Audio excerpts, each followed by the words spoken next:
Então, tá gravado. Boa.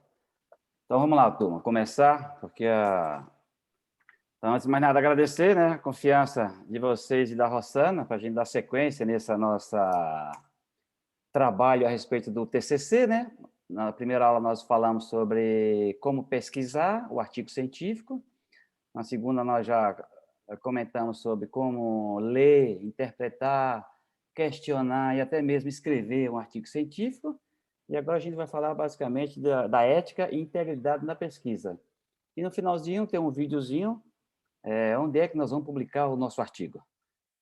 Então, ética, obviamente, tudo que nós vamos falar aqui de ética é a ética relacionada à publicação científica, né? Não a ética médica como um todo, que aí foge completamente o nosso escopo da nossa aula, que isso aqui basicamente é para o nosso TCC. Então, é tudo relacionado ao TCC, como todo TCC, na sequência sempre tem um artigo científico, né? Para cada TCC, não tem sentido fazer um TCC se não tiver um artigo científico na sequência. Então, esse assunto de ética, desde o início do século XX, né, já tem questionado, um matemático já questionava que a gente não podia ter uma ciência imoral. Quer dizer, não tem tanto sentido ser uma ciência imoral, então, quer dizer, vai de tudo de encontro à ética médica, vamos dizer assim. Então, o trabalho científico, na própria publicação científica, né, é o que você vai fazer para divulgar o seu resultado, é aquilo que a gente estava falando. O resultado que você obteve com seu experimento, com sua pesquisa, e vai permitir o acesso do público ao conhecimento que você produziu. Então, isso vai resultar no seu trabalho científico, na sua publicação científica. Obviamente, nós não estamos aqui né, para criticar ninguém. O nosso objetivo aqui é para educar né, os pesquisadores, que no caso são vocês, os que vão fazer os TCCs, né, sobre o tema ética, né, pretendendo levar para vocês algumas questões de grande relevância nesse tema. Educar é até uma palavra meio pesada, né, que educar é mais pai, mãe e escola. Mas educar é no sentido assim científico, né, de não cometer alguns deslizes na hora que for fazer um artigo científico propriamente dito. Esse tema é um tema que está em moda e está se discutindo há muito tempo, né, com preocupações tanto na Europa como nos Estados Unidos, né? E chega em 2007, né, foi feito o primeiro simpósio, conferência internacional sobre esse tema, né, da integridade na pesquisa médica. Então, muita gente acha que integridade é filosofar, viajar na maionese sobre um tema, mas a gente da parte médica, a gente sabe que precisa disso, né? Temos que ser íntegros, tanto como na nossa profissão e nós especificamente na nossa produção científica. Estamos tudo falando aqui de produção científica. Conceito de ética. Quem daria um conceito de ética diferente desse aí que está na tela? Eustáquio, você que tem um conhecimento amplo do ponto de vista jurídico, você está de acordo com esse conceito de ética ou você daria outro diferente desse? Nota, Fernando, essa discussão ela é muito longa, mas assim, de um modo geral, é isso mesmo. Interessante colocar como que ele condiciona a ética a um determinado período e uma determinada sociedade, né? Tá dentro de um contexto, né? Então, acho que esse conceito a gente pode usar e até formatar de outras coisas, mas acho que não foge muito disso, né? Que seria um conjunto de valores que norteiam, direcionam a gente, né? A conduta de pessoas em um determinado período, aquilo que o Eustáquio falou, que é interessante, né?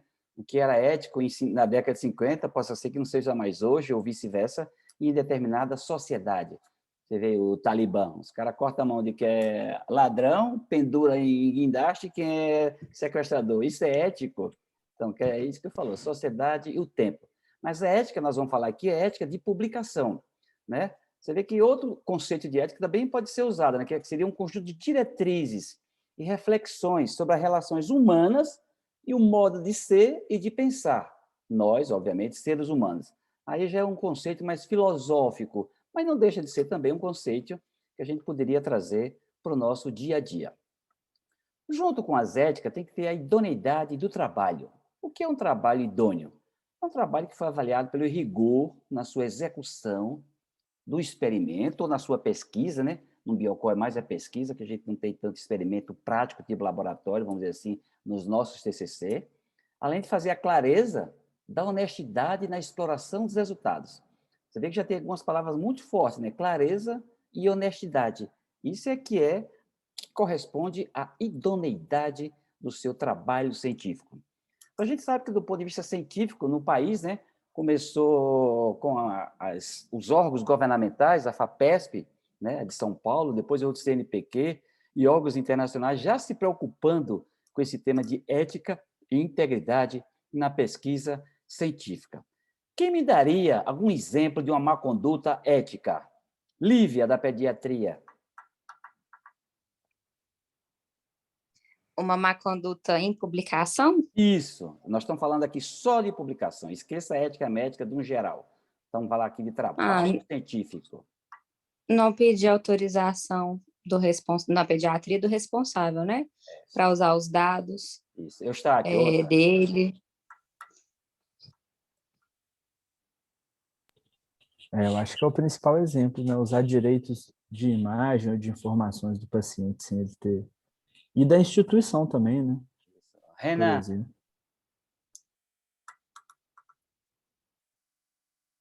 Renan está por aí? Lucas? Acho que é autorização mesmo, né, doutor Fernando? Prontuário da instituição, dos pacientes, né? Então, é isso que a gente pensa mais, mas se você for parar para pensar, tudo isso é considerado exemplo de má conduta do ponto de vista ético. Autoria indevida, plagiar ou se autoplagiar, fazer vários trabalhos de um só, falsificar ou manipular dados, né? A falta do rigor científico, principalmente cuidado com a coleta, análise de dados, conflito de interesse. Você não falar que você tem conflito de interesse naquela pesquisa científica, também é considerado um exemplo de má conduta ética. Descumprir, obviamente, as exigências legais que existem. Então, tudo isso é exemplo de má conduta ética. E isso aí é considerado falta ética grave. Manipular, fabricar ou oprimir dados. Duplicar dados, que tem muita gente que faz isso, né? É considerado errado, mas muita gente faz. Publica um TCC e, a partir daí, faz vários trabalhinhos em cima disso. Isso é considerado uma falta ética grave. Você fazer um contrato de confidencialidade com a empresa, tipo assim, sei lá, Copasa, CEMIG, e esses dados não poder ser falados, vamos dizer assim, você vai lá e fala. Também é considerado falta de ética grave.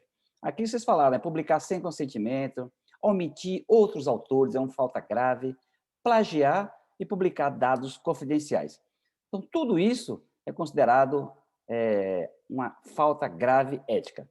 Além de outros atos condenados pela ética médica, entre eles fraude, ser desonesto, apresentação prematura dos resultados sem saber se aquilo vai ser o resultado final, mentir, né? Omitir, adulterar e violar. Você vê que o amplo de espectro, de que todos são condenados na publicação médica. Você vê que o espectro é grande, todas as palavras nós conhecemos, não é desculpa falar que não conhece nenhuma delas, então tudo isso é considerado um erro ético na publicação médica. Deturpação, que a gente vê em artigos de resultados duvidosos, falsos, distorcidos, né, que pode alterar o rumo da pesquisa.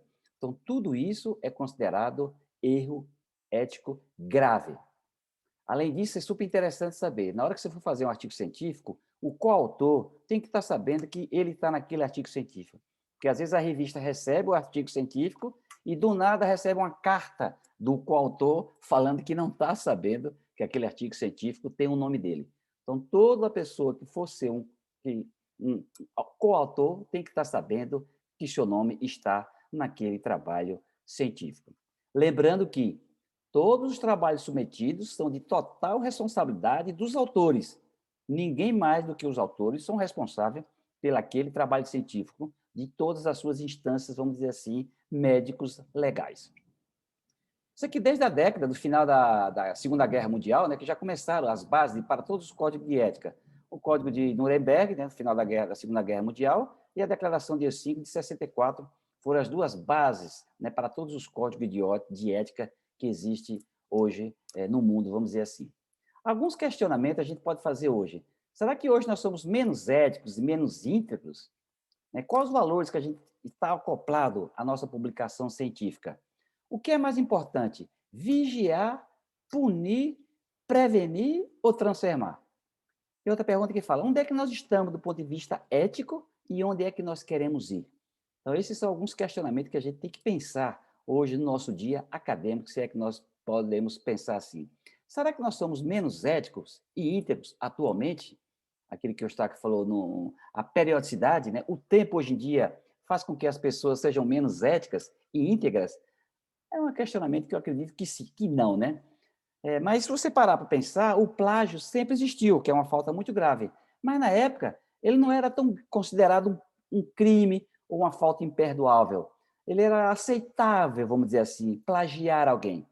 E ela fazia até parte do próprio aprendizado, você plagiar uma pessoa. Então, isso não era considerado crime. Mas hoje em dia você vê que mudou. Isso, com o passar dos anos, começou nas letras, no século XIX, que era roubava um texto, era escrito de outra maneira, plagiava. Aí, à medida que o tempo foi passando, o plágio só foi ser problemático ou considerado um crime quando as produções científicas ficaram mais autônomas e elas começaram cada vez mais, os trabalhos científicos, a adquirir valores, vamos dizer assim. Aí o plágio foi se tornando um crime grave, uma ética grave, vamos dizer assim. E quais os valores que nós temos hoje em dia que temos que levar em consideração para sempre pensar no valor ético daquilo que você está fazendo? A autenticidade. Você tem que ser uma pessoa autêntica. Tudo que a gente fala de ética na publicação é aquilo que também que a gente leva na nossa prática, acredito que todo mundo aqui que está com a gente, no seu dia a dia. Alguns autores falavam assim, livros. O Voltaire já falava que livros existem, tal como um fogo em cada casa. Mas é diferente, livro já se torna, vamos dizer assim, de domínio público, né? É diferente de um artigo científico mal feito, mal criado, cheio de erro. O livro já está exposto, o livro já é de domínio público, então pode passar de pessoa para pessoa. Esse outro autor já falava, né? São os homens que inventam, cada um chega na sua vez, no seu tempo, depois morre, após ter adicionado parcelas à soma de conhecimento humano que ele deixará a seus filhos. Então, quer dizer que a produção científica, o conhecimento humano, vai passando de pai para filho, se é que a gente pode falar assim. Essa pesquisadora francesa, eu deixei até em francês, os seus próprios questionamentos, que é a professora Fagot-Lergot, ela fala esse artigo, super interessante esse livro, depois que vocês fizeram, eu passo para falar vocês, chama Mundialização da Pesquisa. Ela começa a perguntar, a fraude científica é realmente um argumento para ela existir? Depois ela questiona, por que os cientistas fraudam? E outra pergunta, como a gente pode remediar essa fraude? Então, ela faz vários questionamentos que, ao longo dessa palestra aqui, nós podemos discutir com vocês questionem, fiquem guardados esses 3 questionamentos que essa professora fez, para saber como é que nós poderíamos responder a ela hoje em dia, vamos dizer assim. Na década de 80, a ética, a integridade teve um boom, porque vários artigos científicos, meios de comunicação chamaram a atenção para isso. Você vê, a revista Science já tinha alertado sobre o impacto da fraude na qualidade do conhecimento. Depois jornais, Los Angeles Times, depois a Universidade de Berkeley, depois a Academia de Ciência. Então, a década de 80, de um modo geral, foi o boom que chamou a atenção na presença e na validade e no conhecimento da ética e na integridade na pesquisa científica, vamos dizer assim. Lógico que isso tem uma regulamentação e tem uma globalização da ética. Então, tudo começou nos Estados Unidos, né?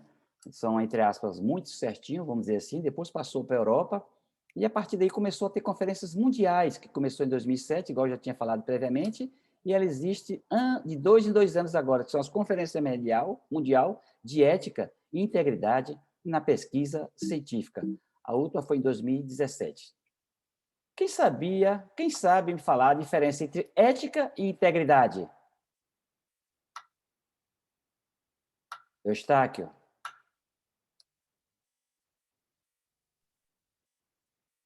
Ué, Fernando. É a mesma Integridade coisa? é um conceito muito amplo, né? Não, eu acho que a ética... Tudo na pesquisa, tudo que nós estamos falando aqui é na pesquisa. No seu trabalho, onde é que está o erro ético e onde é que está o erro da integridade do seu trabalho? Eu acho que a ética é mais tangível, né? A ponto de você conseguir exigir isso do pesquisador. E você vai achar ética em qual parte do trabalho? Um erro ético? Assim. Não, tanto na parte escrita quanto na parte no processo de confecção. Acho que a integridade é mais na apresentação dele, né? Então, a ética, onde é que o cara vai Eu, errar? eu acho que integridade, acho que fala mais de virtude, não Aham. de algo Tudo que nós estamos falando, já que você já tem. eu pego um trabalho científico e eu já falo, nessa parte desse trabalho tem um erro de ética, nessa parte desse trabalho tem um erro na integridade. Qual é a parte do trabalho que pode ter um erro ético? Mais grave, assim, mais que chama mais atenção. Aí complicou. Complicou? Então, vamos descomplicar. Na grande maioria das vezes, a ética na pesquisa, qual é o conceito dela, vamos dizer assim, é o objetivo de assegurar conformidade na metodologia científica às normas e práticas éticas aceitáveis. Então, é você desviar um pouco a sua metodologia, fazer uma metodologia que, teoricamente, poucas pessoas vão conseguir fazer e achar os mesmos resultados científicos. A integridade, não. Ela se concentraria nas questões sobre a honestidade, prudência e reconhecimento de igualdade, você fabricar, falsificar dados e plagiar. Então, você vê que tem diferença da ética e de integridade. Então, os dois são palavras teoricamente parecidas, mas num trabalho científico elas se agrupam em diferentes locais. E quais são as 3 fraudes científicas principais que nós temos, Vitor?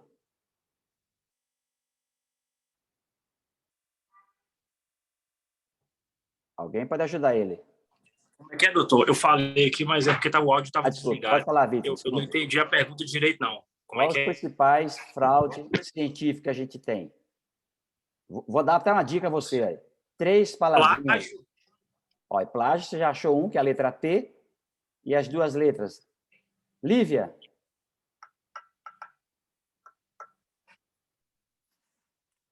Eu nem entendi essa dica aí, não. Não entendeu, não? 3 palavrinhas é o começo da palavra. P é plágio. Tem 2 F.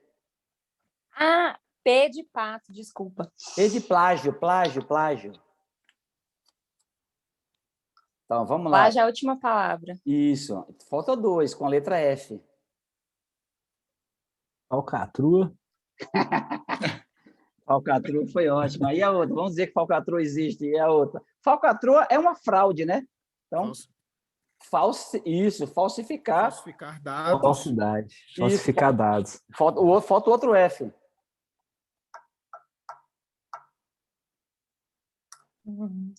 Nada? Posso passar?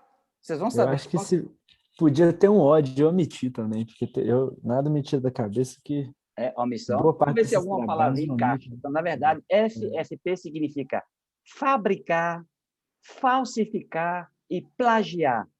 Então, não esqueça, essas 3 palavras são os erros, as fraudes científicas. O que é fabricar? É o ato de inventar os itens de sua pesquisa. Onde é que você vai colocar isso? No método, no resultado. Então, você está fabricando dados. Então, isso é uma fraude científica. Outra fraude, falsificar. Você vai modificar seus dados, vai morrer menos paciente, os resultados vão ser excelentes, 100% de dilatação da artéria aórtica, sei lá, etc. Então, você está falsificando, você está arranjando, né, para o seu resultado ser favorável a você mesmo. E, por último, é o plagiar. É o ato de copiar sem dar qualquer referência da fonte ou autor do qual se copia. Eu não sei se você lembra, na hora que vocês apresentaram o seu trabalho, toda vez eu falava sobre isso, que tinha muita gente que escrevia, parará. Aí você perguntava, você tirou isso da sua cabeça ou de alguém? Então, se você tirou de algum livro, você tem que colocar. Se tirou de algum artigo, aquilo que está escrito, você tem que falar. Porque a citação textual sem a fonte devidamente registrada configura-se como plágio. Então, plágio não é só copiar, não. É você colocar uma frase de alguém e não citar de onde é que você tirou aquilo. E os trabalhos foram aparecendo a respeito de falsidade, de ética médica. Você vê que tem gente para tudo nesse mundo, né? Esse colega aqui fez um trabalho nesse sentido. Ele mandava para os pesquisadores, eu acho que 3.000 e tantos pesquisadores responderam anonimamente o que eles faziam mais de errado. E os caras mandaram a resposta para ele. Eles falsificavam, eles ignoravam o aspecto humano. Então, teve todo tipo de falha que os próprios cientistas retornaram para o autor falando os erros que ele falava na hora que eles faziam seus artigos científicos. Você olha que tem gente que, para tudo, né? O cara fez um artigo nesse sentido. Ele até classificou os erros, fraude maior, pequenos fraudes ordinários ou uma simples negligência.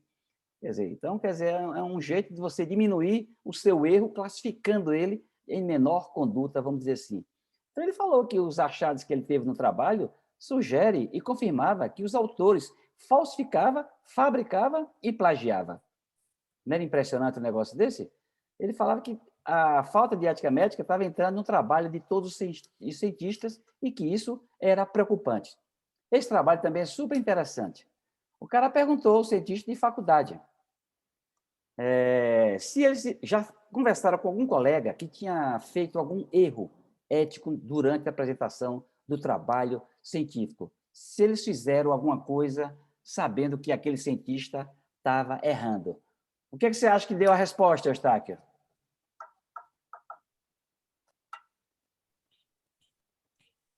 Deve ter feito de bobo, né? Ninguém falou nada, não? Então ele perguntou, você... Não, eu tô lendo os quadrinhos, eu tô lendo o quadrinho aqui. Não, o quadrinho... A história em quadrinho. Está lendo a história em quadrinho, então vou dar tempo para você ler a história em quadrinho. Então o cara perguntou, você é cientista, você está sabendo que seu amigo está fazendo uma coisa errada. Você interviu nesse sentido? Você acha que eles falaram sim ou você acha que eles falaram não? Fala sim, mas é muito delicado, né? Na prática. Muito delicado. Realmente você tem razão, é muito delicado. Então, eles falaram, quase 65% falaram que conversaram com aqueles colegas, né? Mas e qual o resultado que deu nisso? Ele falou, quase um terço dos casos a falha foi corrigida. Em um terço, a falha foi negada, o cara falava que não ia. E como isso interferiu na sua vida? Aí o cara falou, 40% eu estou feliz por ter falado com meu colega. 35% ficaram insatisfeitos. E um quarto permaneceram neutro. Aí o cara, mas o que importou isso na sua vida? Metade deles foram aprovados no local de trabalho e metade tiveram suas carreiras interrompidas ou arruinadas.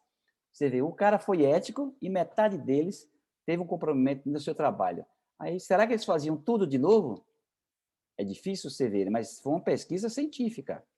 Outra coisa... Eu acho que depende muito também, Fernando, se quem está...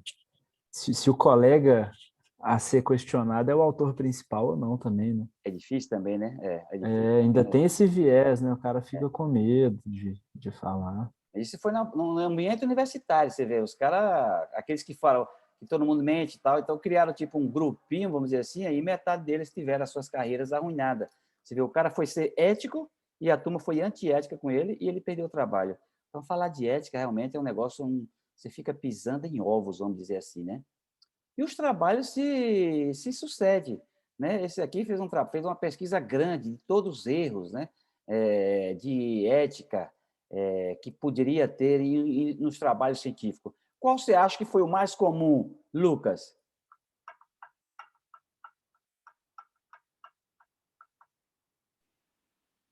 Acho que manipulação de dados, estou vendo. Manipulação de dados. Você fala na... Quem ajuda, Lucas? Conflito de interesse. É o mais comum. Conflito de interesse, talvez. Conflito de interesse, muito bem.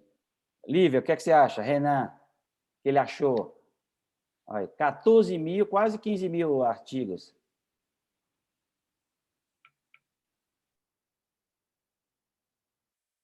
Lívia está aí?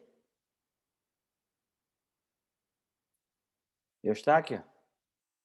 Eu tô, só que tem hora que chega atrasado para mim, tem hora que corta o que o senhor falou. Eu não entendo. Nesse trabalho, ele perguntou, quase 15 mil trabalhos ele achou. Qual foi, você acha que foi o erro mais comum daqueles FFP que ele encontrou? Plágio.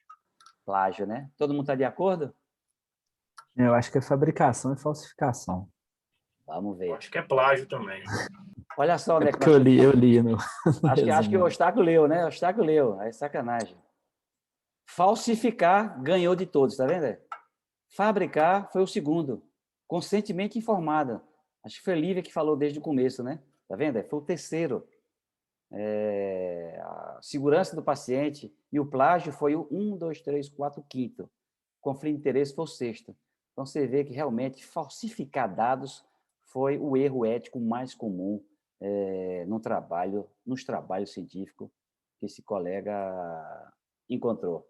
Então, a cultura da fraude existe, então ela tem que ser detectada, eles até querem quantificar, e eles querem até classificar. Então, você vê que o cara está tentando, vamos dizer assim, diminuir um erro grave, que é o erro de fabricar dados, vamos dizer assim. Você deve saber de vários trabalhos científicos que foram muito bem na época que eles saíram, mas depois foram tudo eliminado com o tempo. A verdade sempre prevalece, né?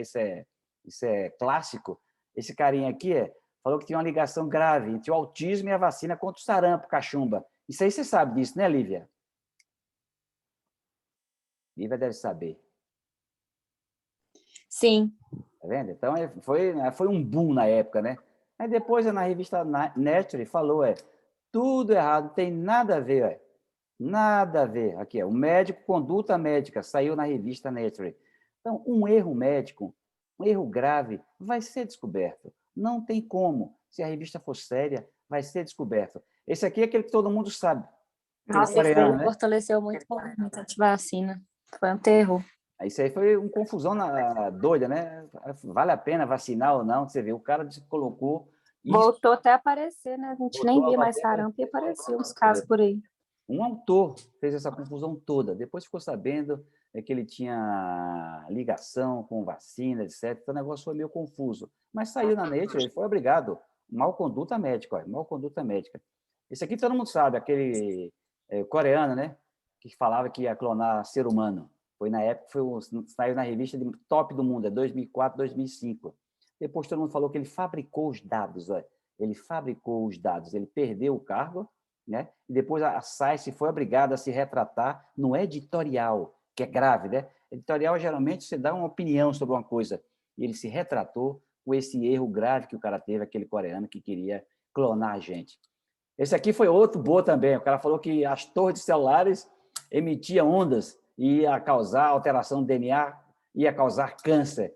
Nada a ver. Isso foi um técnico que pegou e inventou todos os dados, mas também saiu na revista. Ele foi obrigado. Os pesquisadores fraudaram. Então, o erro ético não tem jeito, ele vai ser descoberto. Porque um trabalho científico, qual é a característica básica de todo trabalho científico? Tem que ser replicado. Não tem como eu somar feijão com água e outra pessoa fazer feijão com água e não dar uma feijoada. Não tem como. Então, os trabalhos científicos errados, ao longo do tempo, principalmente hoje em dia, eles vão ser descobertos. E por aí foi, né? Vários outros trabalhos são errados. Esse aqui foi interessante também. Ele falava que o vírus da dengue estava relacionado ao sistema imunológico humano. Não tinha nada a ver. 2 meses o cara demorou para provar que a fraude, mais uma vez, na Nature. Então, o cara foi obrigado. Então, a própria revista que publica, a própria revista é obrigada a desmentir o autor e perde a credibilidade, obviamente. Esse trabalho também foi super interessante em 2018. Olha, na universidade mais importante do mundo, uma das, vamos dizer assim, o cara achou. Esse aqui, acho que os cardiologistas do Biocor conhecem, né? Um cara que falou que ia ter encontrado uma população de células do coração que ia se regenerar. É o trabalho do Anversa. Isso aí, na época, foi um boom total. Na verdade, não tinha nada a ver. E ele foi, mais uma vez, obrigado a se desmentir, vamos dizer assim, e na revista Science. Então, não tem erro, gente. Se você publicou coisa errada, o mundo vai descobrir. Então, por isso que é interessante, né? Quais valores está acoplado ao seu trabalho e à publicação científica? Hoje em dia, a gente sabe, antigamente nos Estados Unidos era assim, ou você publicava ou morria. Então, eles queriam muito, era produtividade. Vê que na década de 80 para 90, eles produziam mais de 300% o aumento do trabalho científico. A competitividade, o pragmatismo e a associação com o setor privado. Então, foi criando um mecanismo que, cada vez mais, a parte ética foi deixando de lado. Produzir muito em detrimento da qualidade, vamos dizer assim. Aí um autor falou, a fraude só existe porque existe um meio que lhe é favorável. Quer dizer, ele falou que realmente a fraude existia porque o ambiente permitia. Quer dizer, isso aí é uma afirmação muito pesada para a gente aceitar, vamos dizer assim, né? E outros falavam até isso, a tolerância é essencial para que se mantenha o equilíbrio das instituições. É difícil você aceitar isso, mas era aceitável, né? E não foi eu que falei, olha quem foi que falou. Você tinha que tolerar até o erro, vamos dizer assim. Por isso que eles classificavam os tipos de erro. Então, o que é mais importante? Aquilo que eu perguntei. Vigiar, punir, prevenir ou transformar?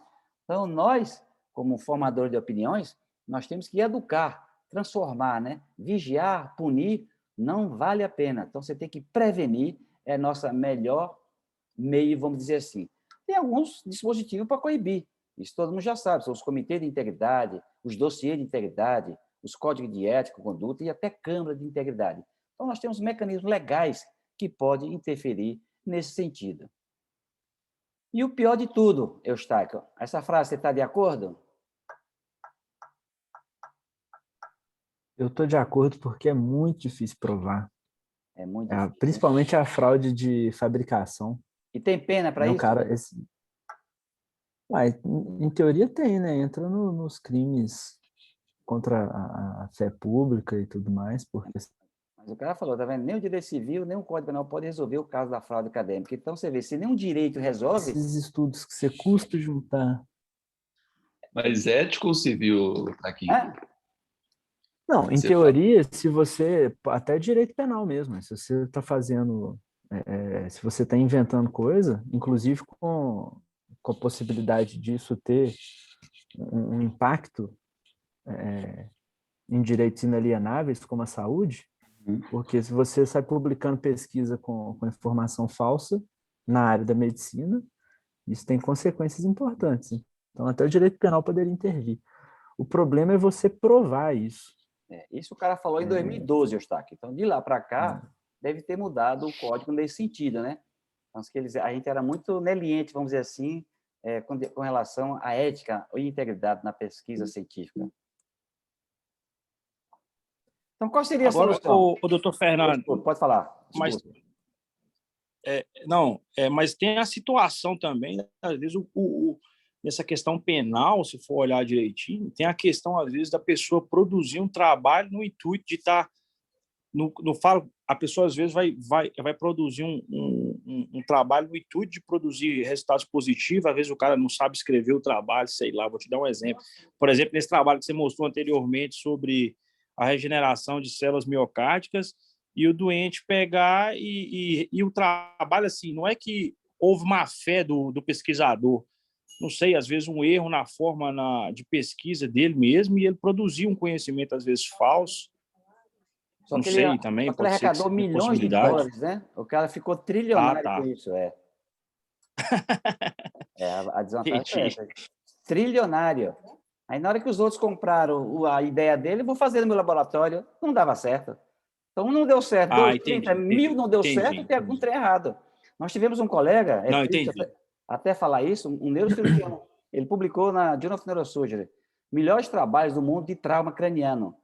Aí publicou na revista, a revista aceitou, só que os editores acharam tão bons os resultados do cara, que ele vieram aqui no Brasil, para ver como é que o cara realmente conseguia aqueles resultados. Lógico que era mentira. É do uso do corticoide? Era corticoide, Aí os editores da revista, e o cara se suicidou, infelizmente. Ele não tinha como segurar a fraude dele. Então, a fraude realmente, gente, é um negócio muito sério, e a gente tem que educar vocês, ser educado todo dia, que o canto da sereia é muito forte, vamos dizer assim. Então, quais os valores que está acoplado? A fraude tem um período curto, né? Não tem sustentação. Né? Isso. Então, a fraude é igual mentira, né? Como é que chama? Mentira tem... Como é que fala? Perna curta. Tem perna curta. Isso. Então, qual é o valor que estaria acoplado ao trabalho e à publicação científica? É aquilo que a gente já falou, né? A fraude só existe. Então, qual seria a solução para isso tudo, Eustáquio? Como é que a gente vai acabar com esse negócio, dessa falta de ética? Fernando, eu acho que não acaba, não. Eu acho que a melhor forma mesmo é o controle da fonte de publicação. Então, assim, realmente... o editor é o que consegue... Aí já passa a problema para o outro, né? Para o outro. Às vezes... Porque, assim, é muito diferente. As culturas são muito diferentes. Então, hoje, quem mais publica no mundo não é Estados Unidos e União Europeia, é a China, por exemplo. Então, não estou dizendo que são melhores ou piores, mas devem ter uma cultura muito diferente da nossa. Então, é difícil a gente pensar em prevenção, em em valores em culturas muito diferentes. Eu mas acho que é o editor mesmo que consegue fazer uma... Mas uma palavra, um conceito, um valor que uma pessoa tem, vamos dizer assim, ou que deve ter, que pode solucionar esse nosso problema. Uma virtude de uma É pessoa. ética, né? Ética, não, Integridade. integridade seria uma boa, ética seria boa, mas é muito amplo, né? Honestidade, né? Honestidade seria boa. O que mais? Igual vocês são todo dia no Biocó. Qual é o número 1 que vocês são no Biocó? Pontuais. Tô brincando. Essa foi demais. Trans- Diga aí, Lívia, uma Transparência, responsável, né? uma coisa Paciente. paciente, Somos Responsabilidade. pacientes. Responsáveis. responsável. Isso, muito bom. Perseverantes. Responsáveis. Responsáveis. Responsável seria a palavra-chave, né, Eustáquio? Responsabilidade, acho que o cara responsável, ele não vai compromissado, responsável, ele não vai fazer, saindo, fazendo bobagem, né? Porque ele sabe que ao longo dos anos não vai se sustentar. Então, a grosso modo, o valor número 1 que a gente tem que ter na produção científica é responsabilidade com aquilo que está fazendo. Igual nós somos, né, no dia a dia nosso como médico. A gente pode concluir só esse pedacinho dessa aula de ética, como o que isso representa. A responsabilidade podia ser vista como um valor na prática científica. Nem deveria falar, já deveria fazer parte. Direcionar a investigação científica na direção da ética, né? Não ir atrás daqueles erros clássicos que a gente falou aqui hoje em dia. Promover o debate sobre a ciência e a responsabilidade científica e qualidade, ao invés de quantidade. Aquilo que o Eustáquio falou. Também saiu um trabalho científico sobre fraude na China, Eustáquio. Foram 500 trabalhos sobre 100 autores. Então, realmente, eles publicaram todos os trabalhos na mesma revista. Aí criaram um comitê só de fraude para artigos chineses. Então, realmente, você tem razão. Mas nem tudo que é da China é ruim. Mas, realmente, você tem razão, ele é um pouco direcionado com relação a um pouco de falta de ética e integridade nos artigos científicos, vamos dizer assim. Então, a primeira fase já acabou. Se vocês quiserem, a gente continua. Dá tempo ainda? Ou está cansativo? Você que manda, tô Fernando. Por mim, tá Você que tranquilo. manda. Vamos Não nessa? começou o Flamengo ainda não. Tá Então liberado. tá bom. Quando começar o Dá Flamengo... tempo. Então tá bom. Então, e agora chegou a parte que vocês mais gostam, né? Onde vou publicar o meu artigo científico? Como é que você faz, Lívia? Como é que você vai fazer, aliás, desculpe? Ô, doutor Você vai Fernando. procurar a revista da área médica, Revista da área médica, né? Como é que você faz isso? da sua especialidade. Eu aprendi uma coisa que, quando eu estava fazendo meu doutorado, com uma professora de metodologia, ela falou, Fernando, o mundo é uma bola. Se você botar Fernando Dantas e a revista for top, ela pode ser de hematologia, ela pode ser de qualquer coisa, o seu nome vai aparecer. Que a gente tenha sempre essa mentalidade. Só quero publicar meu artigo na revista da minha especialidade. Uma bobagem, isso caiu por terra. E eu fiquei pensando, essa professora tem razão, né? Então, hoje em dia, as áreas são muito restritas. A revista de cardiologia, 3, 4, muito boas. Revista de neuro, 5, 6, muito boa. Então, o mundo é pequeno para a gente. Então, se você ampliar o leque... Então, eu fiz um filmezinho, que eu fiquei com medo da minha internet cair. Então, pessoal, a gente decidiu mais uma vez fazer esse vídeo pelo Zoom. O outro ficou grande, não deu para compartilhar com vocês. Dá para escutar bem? A respeito de como achar a minha... Tá só um pouquinho baixo. Tá dando. Para publicar o meu artigo. Então, achei interessante fazer isso pelo Zoom. Então, a primeira coisa que a gente vai fazer, na procurar o artigo, é ir atrás onde ele está. Vou compartilhar a tela aqui primeiro. Então, se vocês tiverem dúvidas, vocês vão falando comigo. Então, nós temos que ir buscar onde é que nós vamos achar esse nosso artigo. Então, vai no Google e coloca Qualis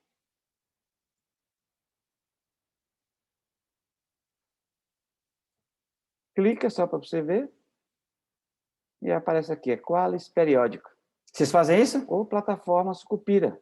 Então, vai em Qualis periódico ou plataforma Sucupira. Quer ver? Vamos abrir um para você ver como é que funciona. Está aqui. Essa aqui é a página inicial da plataforma Sucupira. Então, você vê que ela é dividida. Eventos de classificação, área de avaliação, o número da revista, o título da revista e a classificação dela, em grau de importância, vamos dizer assim. Então, tem várias maneiras da gente pesquisar qual a revista que nós vamos publicar. Então, vamos começar pela maneira assim, mais simples. Então, inicialmente, passo a passo, nós temos que ir aqui na primeira opção. Então, selecione e você vai ver que tem os períodos 2013 a 2016. Então, como a gente quer uma coisa mais atualizada, a gente clica em 2013, 2016. De um modo geral, a nossa área de medicina, quando você vai selecionar aqui, você vê que aparecem várias áreas de interesse, área de computação, ciências, economia. Então, para nós, médicos, o que importa, os artigos de boa qualidade está aqui em Medicina 1. Depois nós vamos mostrar para vocês. Se não achar em Medicina 1, vai estar em Medicina 2 ou Medicina 3. Nós vamos iniciar aqui com Medicina 1. Você coloca a classificação, já colocamos, a área de avaliação já colocamos. Então, não vamos começar com nada. Vamos saber assim, quais as revistas top de linha que eu posso publicar no meu arquivo. Então, eu não coloco nenhum número dela, eu não coloco nenhum título dela, eu quero só saber quais são. Aí você vai aqui em selecionar. Quando você vai selecionar, elas são classificadas em importância, vamos dizer assim. Então, tem as revistas A, tem as revistas B e tem as revistas C. Teve uma nova classificação do Qualis, mas ela ainda não está sendo utilizada normalmente. Então, você vê, A1, as A dividem A1 e A2, as B dividem B1, B2, B3, B4 e B5, e tem as revistas tipo C. Então, obviamente, as A1 estão no topo da cadeia. E à medida que vai descendo aqui, obviamente, o poder da revista vai diminuindo. Então, vamos ver alguma revista que são classificadas como A1. Aí você clica em A1, aí você descobre. Aí você vai aqui consultar. Ele abre para vocês, todas as revistas A1, está aqui, vamos ver quantas? Vamos. Aí você vai lá embaixo, você viu, Então, eles têm 504 revistas consideradas A1, que você pode publicar o seu artigo.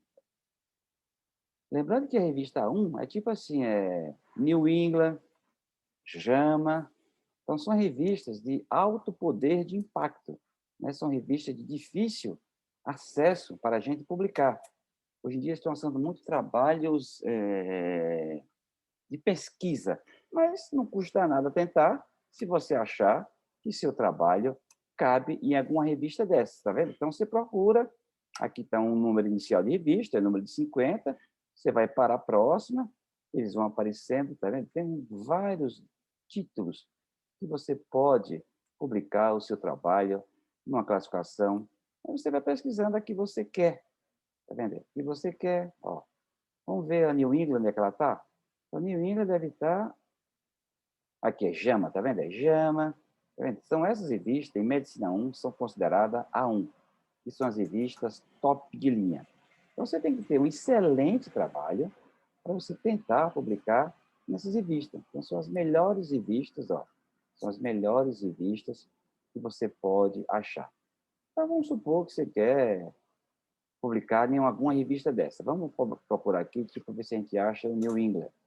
New England Nature, Nature está aqui, tá vendo? Nature, vários Nature estão todos aqui. Vamos ver se a gente acha se a New England está aqui. A PLOS ONE, que é uma revista muito boa também para publicar. Aqui, New England, tá vendo? Então, você quer publicar New England, vamos supor, eu quero publicar na New England. Então, você vem aqui, Eu errei, tá vendo? Eu cliquei em Neuroscience em vez de ser New England. Copia, né? Vai em outra plataforma, no Google mesmo, pode ser. E você vem aqui e cola. Você vem aqui e cola. Está aqui o nome da sua revista. O nome da sua revista, aí você vai procurar ela, se você vai autor para... já aparece. Neurosciences, Estudos para Guia para Autores. Aí na revista está lá. Aí você abre para a revista, a página inicial é Guia para os Autores, da grande maioria das vezes são essas. Aí ele vai te informando o que deve ser feito, antes de você iniciar, antes de você tentar fazer o acesso. Ele manda coisas, detalhes por detalhes, orientações para você ler antes de você clicar aqui e submeter propriamente o seu artigo. Então, vamos supor aqui, introdução, vamos ver como é que ele quer que faça a introdução, tá vendo? Aí ele vai, aí lê e manda para você a introdução como é. Então, quais são os artigos que são aceitos? Artigo de revisão, mini artigo, uma revisão anual, comentários, aí ele entra em detalhes, checklist que você tem que olhar antes de você fazer, figuras, etc, etc. Então, cada revista tem essa página inicial. Então, você deixa aqui esse aqui guardado, vamos diminuir esse aqui e vamos voltar para o nosso. Então, está aqui todas as A1. Não, a A1 para mim eu acho muito demais. Então, eu vou no A2, mesma coisa. Venho aqui no A2, consultar. Então, todas que aparecem aqui é Medicina 1, classificação A2. Então, todas aqui. Então, quantas tem? A2 são 535.